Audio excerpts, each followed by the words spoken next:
Hello YouTube, Simon here, welcome back to the channel, and a new Final Fantasy VII Remake interview has just popped up online, so this is post-demo interview here, and this comes to us from DualShockers.com, so I'll leave a link to this article down in the description if you want to go and check that out. I'm only going to be reading a small part of it today, and this interview was with the man himself, Tetsuya Nomura, the lead producer of the Final Fantasy VII Remake. He was also director of the original game back in the 90s as well, so he knows what he's talking about.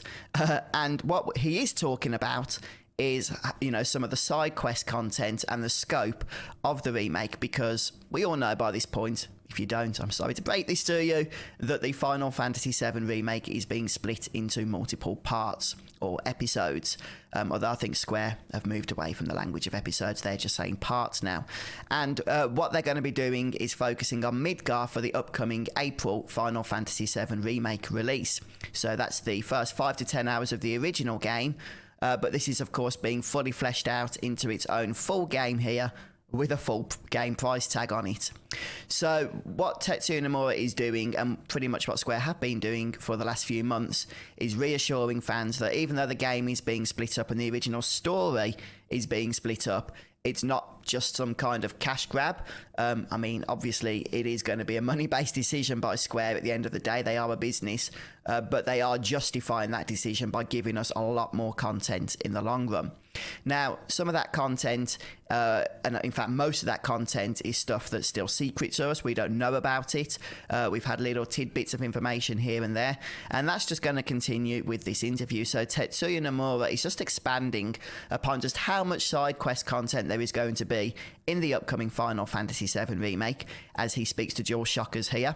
And he talks about the fact, well, I'll just quote him. He says, "We made the side quest content," this is interesting, "to be as big as the main story. At the beginning, the development team readied even more content, but we wouldn't have been able to do everything without cutting corners, so we prioritised quality. We wouldn't have been able to finish the game otherwise, and despite that, the game is quite big. There are many places you can visit, and you can even move around using vehicles at some points." Okay, so some interesting info here. First of all, he tells us that the side quest content is as big as the actual main story quest content. Now, I'm not too sure, maybe some of you guys can understand this a little better than I can, whether this is before or after they've cut content. So he is brave. He does tell us that they had a lot more content planned, but they decided to prioritise on the quality of the content they were making over and above the quantity of it, which meant that they cut back on some content in order to really focus on the quality of the content that we are getting. Now, he does, as I say, make this opening remark here about the side quest content being as big as the main story. Now, I'm not sure. I think he means that's what it currently is right now, although he could mean that was before they cut some, which he does say here. But that's going to be, I'd imagine, a lot of content. Now, I know that some of you just like to rush through your games. You like to get through to the end and then move on to the next game and not really have to worry or focus on all of the side content. That's fine. But a lot of us, when we're playing Final Fantasy games in particular, we do like to explore absolutely everything that the game has to offer, really put the time in, power up our party, break things as much as we can by getting overpowered, and that's just generally how a lot of us enjoy playing these games. So side quest content is really, really important. Now, we haven't seen a lot of side quest content. We've seen a little tidbit here and there in the various trailers and stuff, like we've seen some of the mini games from the original, such as the gym squatting and what have you, and how they're going to translate across into the remake. But if there truly is going to be a lot, as much side quest content as main story quest content, and the story quest is expected to take around about 20 to 25 hours, then you know, that's obviously going to be a lot of content that we don't yet know about. So what do you think this quest content is going to include? Now, we do know we've got the mercenary quest system, which is a fully integrated side quest system in the game, which some people are worried is just going to be standard fetch and collect quests, which it could very well be, but hopefully there's going to be a little bit more depth to that system than a lot of people are already anticipating there will be.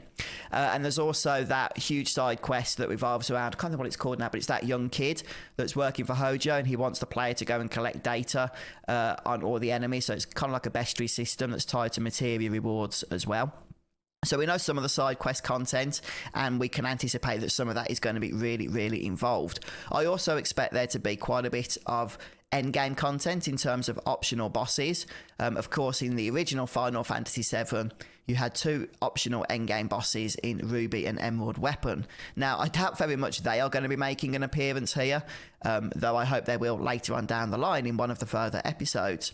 But that doesn't mean that there isn't going to be other optional endgame content and bosses for the player to really try and gear up and prepare for in order to take on for some extra special rewards. But then finally, Nomura goes on to tell us that there's going to be vehicles involved. Now, of course, the original Final Fantasy VII had side quest content involving vehicles. You had the motorbike escape from the Shinra building at the end of the Midgar section in the original game, and I expect that's going to be present as well in the remake. In fact, we've already seen in the trailers there's going to be motorbikes involved. I think they're racing through on those through the train tunnels, interestingly enough. So that's obviously the story quest content, but how is the side quest content going to involve vehicles? We don't know. He just drops us this little tease here. But is this just going to be something that's specific to, you know, individual side quests, or are we as players going to be able to unlock vehicles for use in traveling around Midgar, just for exploring the city? Because that'd be pretty cool, you know, if we could get on the Daytona bike and just speed around Midgar and whatnot and pick up quests and just explore in that fashion. But it's not specific enough here to know whether that's the way it's going to work. But yeah, please do share your thoughts down in the comment section. Are you excited for the side quest content in Final Fantasy VII? And do you think you'll be spending a lot of time with it? If you're going to complete it all by the sounds of it, it's going to take quite a bit of time from what Nomura is saying here. But also, what do you think about this whole vehicle system? You know, vehicles in games can either be done well or they can be done poorly. So hopefully, you know, this is going to be a case where they're done well. But I'm going to continue covering the game from here until release and beyond, of course. So if you're interested in more Final Fantasy VII Remake updates, make sure you stay tuned to the channel. Have a wonderful day, folks, and I'll see you next time.